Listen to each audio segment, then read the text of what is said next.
എല്ലാവർക്കും എൻ്റെ പുതിയ വീഡിയോയിലേക്ക് സ്വാഗതം. ഇന്ന് വളരെ എളുപ്പത്തിൽ ചെയ്തെടുക്കാവുന്ന ഒരു സ്നാക്സ് റെസിപ്പിയാണ്. ഇതിൻ്റെ പേര് ചുക്കപ്പം എന്നാണ്. എത്ര പേര് ഇത് കേട്ടിട്ടുണ്ട് എന്ന് എനിക്കറിയത്തില്ല.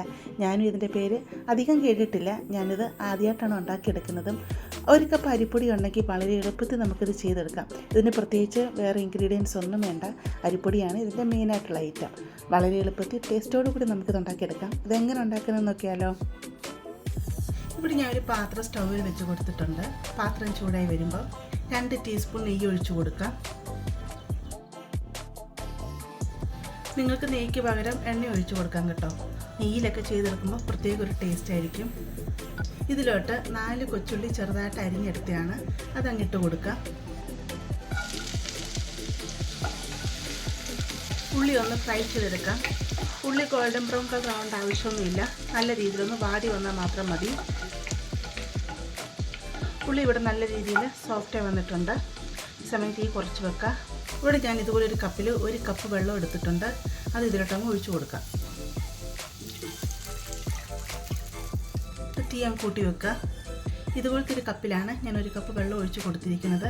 നമ്മൾ 1 കപ്പ് അരിപ്പൊടി എടുക്കുന്നതെങ്കിൽ 1 കപ്പ് വെള്ളമാണ് എടുക്കേണ്ടത് കേട്ടോ. ആ ഒരളവാണ് എടുക്കുന്നത്. വെള്ളം ഒരിക്കലും അധികത്തിൽ ഒഴിച്ചു കൊടുക്കരുത്. ഇതിലോട്ട് ആവശ്യത്തിനുള്ള ഉപ്പിട്ട് കൊടുക്കാം. വെള്ളം നല്ലതായിട്ടൊന്ന് തിളച്ച് വരണം. വെള്ളം ഇവിടെ തിളച്ച് വന്നിട്ടുണ്ട്. തീ അങ്ങ് കുറച്ച് വെക്കാം. 1 കപ്പ് അരിപ്പൊടി അവിടെ എടുത്തിട്ടുണ്ട്. ഇടിയപ്പമൊക്കെ ഉണ്ടാക്കുന്ന അരിപ്പൊടി ഉണ്ടല്ലോ, ആ അരിപ്പൊടിയാണ് എടുത്തിരിക്കുന്നത് കേട്ടോ. അത് നമുക്ക് ഇതിലോട്ടങ്ങ് ഇട്ട് കൊടുക്കാം. നല്ലതായിട്ട് മിക്സ് ചെയ്തെടുക്കാം.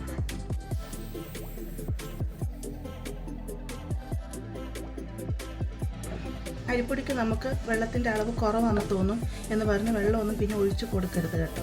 വെള്ളത്തിൻ്റെ അളവ് കൂടിക്കഴിഞ്ഞാൽ നമ്മളിത് വറുത്തെടുക്കുന്ന സമയത്ത് ഇത് എണ്ണയിൽ കിടന്ന് പൊട്ടിത്തെറിക്കും. അതുകൊണ്ടാണ് പറഞ്ഞത് 1 കപ്പ് അരിപ്പൊടിക്ക് 1 കപ്പ് വെള്ളം മാത്രമേ ഒഴിച്ചു കൊടുക്കാവൂ. അപ്പോൾ നിങ്ങൾക്ക് ഏത് കപ്പ് വേണേലും മെഷർമെൻ്റായിട്ട് എടുക്കാം. ഒരു തടിത്തവി വെച്ച് നല്ല രീതിയിൽ ഇതിനെ അങ്ങ് മിക്സ് ചെയ്തെടുക്കണേ.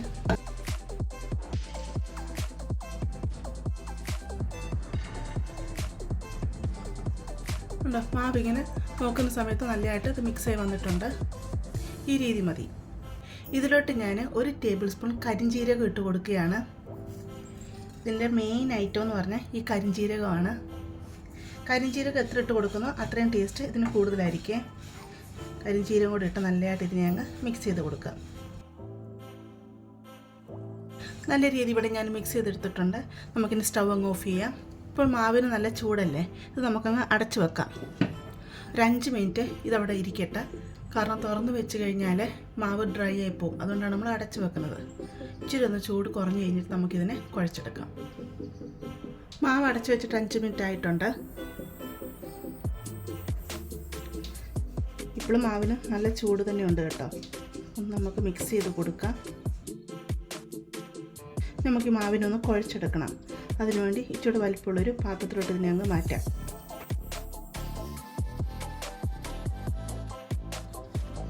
മാവ് നമുക്ക് കുഴച്ചെടുക്കാം. മാവ് ഒത്തിരി അങ്ങ് തണുത്ത് പോകാനായിട്ട് വെക്കരുത് കേട്ടോ. ചെറിയ ചൂടോടുകൂടി തന്നെ ഇതിനെ കുഴച്ചെടുക്കണം. ഞാനിതൊരു പാത്രത്തിൽ വെള്ളം എടുത്തിട്ടുണ്ട്. ഇതിലോട്ട് കൈ ഒന്ന് ഇതുപോലെ നനച്ച് കൊടുക്കണം. നനച്ച് കൊടുത്തിട്ട് നമുക്കിതിനെ കുഴച്ചെടുക്കണം. അല്ലാതെ വെള്ളം ചൂടുള്ള പച്ചവെള്ളം ഒന്നും ഇതിലോട്ട് ഒഴിച്ചു കൊടുക്കല്ലേ. പിന്നെ ഒന്ന് കൈതോലെ ഒന്ന് നനച്ചെടുക്കുക. എന്നിട്ട് മാവ് കുഴച്ചെടുക്കുക. ഇത് പച്ചവെള്ളമാണേ. അങ്ങനെ നമുക്ക് ഈ മാവിനെ കുഴച്ചെടുക്കാം. ഇനി നമ്മൾ ഇതിലോട്ട് മുട്ട ചേർക്കുന്നുണ്ട്. അതുകൊണ്ട് വെള്ളം അധികം ആവേണ്ട ആവശ്യമില്ല. ജസ്റ്റ് ഇതൊന്ന് കുഴച്ചെടുക്കണം, അത്രമാത്രം മതി.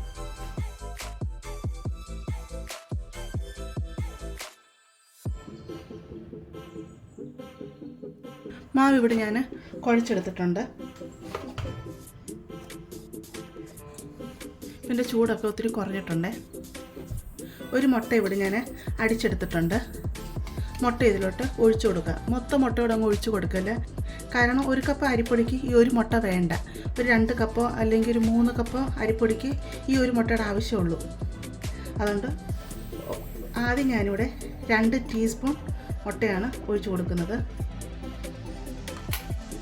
എന്നിട്ട് നമുക്ക് കുഴച്ച് നോക്കാം. പിന്നെ വേണമെങ്കിൽ ബാക്കി ഒഴിച്ചു കൊടുക്കാം.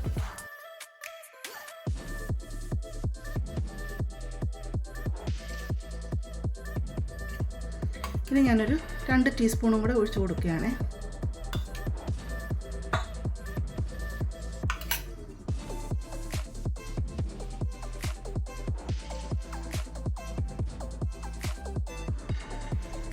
മുട്ട ഇത്രയും മതി. ഞാൻ ഇതിലോട്ട് അടിച്ചെടുത്ത മുട്ട 4 ടീസ്പൂണ് ഒഴിച്ച് കൊടുത്തിട്ടുള്ളേ.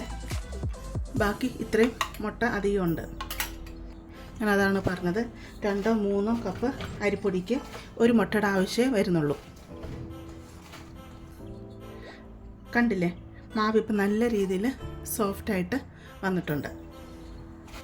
ഇനി ഇതിൽ നിന്ന് ചെറിയൊരു ഉരുള എടുക്കുക, ഒരു കയ്യിലോട്ട് വെച്ചിട്ട് നല്ല രീതിയിൽ നമ്മൾ ചപ്പാത്തിക്കൊക്കെ ഇങ്ങനെ ആക്കിയെടുക്കത്തില്ല, ഈ രീതിയിൽ ഇങ്ങനെ ആക്കിയെടുക്കുക. അങ്ങനെ മാവിനെല്ലാം ഈ രീതിയിൽ നമുക്ക് ആക്കിയെടുത്തുകൊണ്ട് വരാം.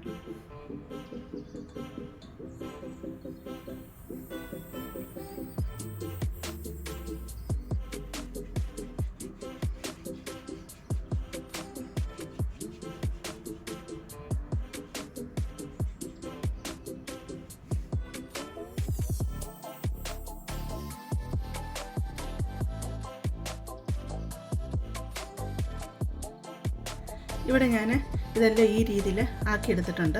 ഇങ്ങനെ ആക്കിയെടുത്ത് കഴിഞ്ഞാൽ പിന്നെ നമുക്കിത് ഉണ്ടാക്കിയെടുക്കുക എളുപ്പമാണ്. ഇനി നമുക്കിതെങ്ങനെ തയ്യാറാക്കിയെടുക്കുന്നത് നോക്കാം. നമ്മൾ റെഡിയാക്കി എടുത്തിരിക്കുന്ന ഈ ഒരു മാവില്ലേ, ഈ മാവിൽ നിന്ന് ചെറിയൊരു കഷ്ണം എടുക്കുക, ഇങ്ങനെ കൈ കൊണ്ട് ഇങ്ങനെ ഒന്ന് പ്രസ് ചെയ്ത് കൊടുക്കുക. ടിവറിൽ വെച്ച് ഇങ്ങനെ ഒന്ന് പ്രസ് ചെയ്ത് കൊടുക്കുക. കണ്ടില്ലേ, ഈ രീതിയിൽ ബട്ടൺസ് എങ്ങനെ ഇരിക്കുന്നത് ആ രീതി വരും. നമ്മൾ ഇത് ചെയ്തെടുക്കുമ്പോൾ എല്ലാം ഒരേ ഷേപ്പിൽ തന്നെ അങ്ങ് ചെയ്തെടുക്കുക. ഇങ്ങനെ ആക്കുക, ഉരുള വെച്ച് ഇങ്ങനെ ഒന്ന് പ്രസ് ചെയ്ത് കൊടുക്കുക. ഇങ്ങനെ വെച്ച് കൊടുക്കുക.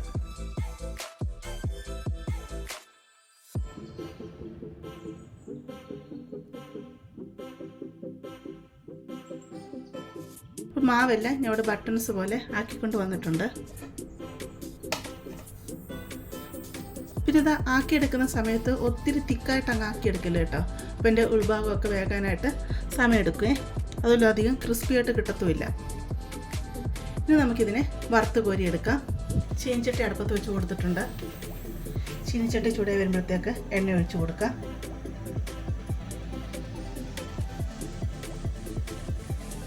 ഈ എണ്ണ ഇവിടെ ചൂടായിട്ടുണ്ട്. ഇത് നമുക്ക് ഇതിലോട്ടങ്ങ് ഇട്ട് കൊടുക്കാം.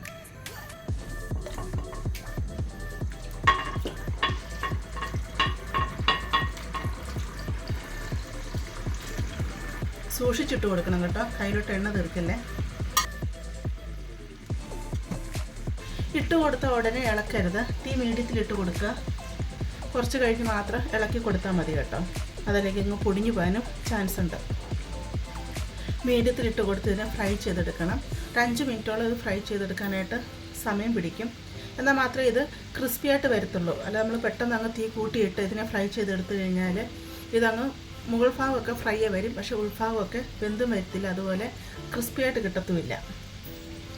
ഇട്ട് കൊടുത്തിട്ട് 2 മിനിറ്റോളം ആയിട്ടുണ്ട്. നമുക്കിതിനെ പതുക്കെ ഇളക്കി കൊടുക്കാം.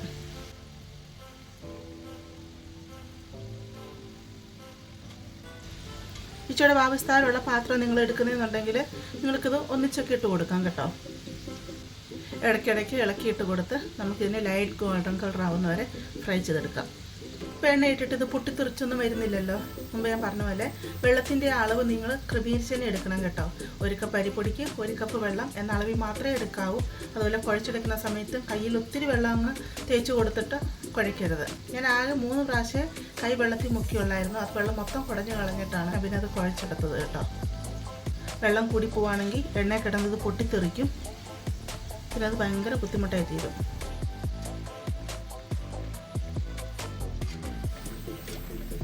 കളറെല്ലാം മാറി വന്നിട്ടുണ്ട്.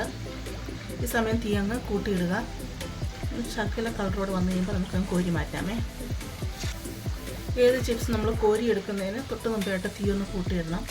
കോരി എടുത്തു കഴിഞ്ഞാൽ എണ്ണ പിടിക്കാതെ കിട്ടും. നമുക്കിനി ഇതിനെ കോരി മാറ്റാം.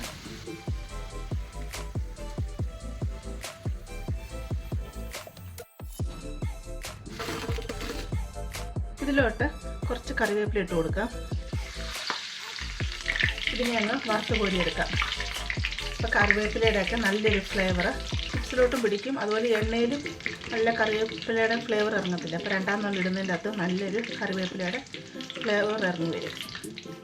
കറിവേപ്പില ഞങ്ങൾക്ക് താല്പര്യമുണ്ട് മാത്രം ഇട്ട് കൊടുത്താൽ മതിയേ. അതുപോലെ കറിവേപ്പില ഇട്ട് കൊടുക്കുമ്പോൾ വെള്ളമയം കാണാൻ പാടില്ല കേട്ടോ. എണ്ണയിലൂടെ പൊട്ടിത്തെറിക്കുക. നമുക്കൊന്ന് കോരി മാറ്റാം.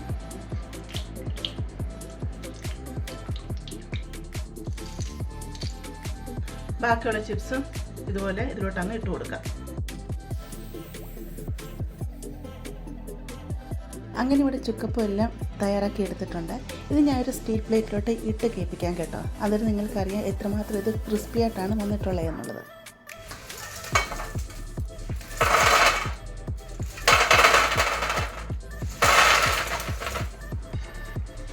കണ്ടില്ലേ, നല്ല ക്രിസ്പി ആയിട്ട് തന്നെ ഇത് വന്നിട്ടുണ്ട്. എണ്ണയിൽ നിന്ന് ഇത് കോരി എടുത്ത് കഴിഞ്ഞ് കഴിയുമ്പോൾ അത്രയ്ക്കും ക്രിസ്പി ആയിട്ട് വരത്തില്ല. ഇത് നല്ലതായിട്ട് തണുത്ത് കഴിഞ്ഞ് കഴിയുമ്പോൾ മാത്രമേ നല്ല ക്രിസ്പി ആയിട്ട് വരത്തുള്ളൂ. അതുകൊണ്ട് നല്ലതായിട്ട് തണുത്ത് കഴിഞ്ഞ് മാത്രം എയർ ടൈറ്റ് ആയിട്ടുള്ള ഏതെങ്കിലും പാത്രത്തിൽ ഇട്ട് വെക്കുക കേട്ടോ. എന്ത് എളുപ്പത്തിൽ ഉണ്ടാക്കിയെടുക്കാവുന്ന ഒരു സ്നാക്കാണ്, നിങ്ങൾ കണ്ടില്ലേ. പിന്നെ ഞാൻ പറഞ്ഞ പോലെ ഈ ഷേപ്പ് ആക്കി എടുക്കാൻ കുറച്ച് സമയമെടുക്കും. ഇത് കുട്ടികളൊക്കെ ഉണ്ടെങ്കിൽ അവരെ ഏൽപ്പിക്കുക, അവരിത് ചെയ്തു തരും. അന്നേരം ഇത് എളുപ്പത്തിൽ നമുക്ക് ചെയ്തെടുക്കാൻ പറ്റും. അപ്പോൾ നിങ്ങളെല്ലാവരും ഇത് തയ്യാറാക്കി നോക്കുക. നിങ്ങൾക്ക് ഇഷ്ടപ്പെടുകയാണെങ്കിൽ നിങ്ങൾ ചാനലൊന്ന് സബ്സ്ക്രൈബ് ചെയ്ത് സപ്പോർട്ട് ചെയ്യുക, അതുപോലെ ലൈക്ക് ചെയ്യുക. നിങ്ങളുടെ ഫാമിലിയോട്ടും ഫ്രണ്ട്സിലോട്ടൊക്കെ ഇത് ഷെയർ ചെയ്ത് കൊടുക്കുക കേട്ടോ. നമുക്കിനൊരു പുതിയ വീഡിയോ ആയിട്ട് അടുത്ത ദിവസം കാണാം.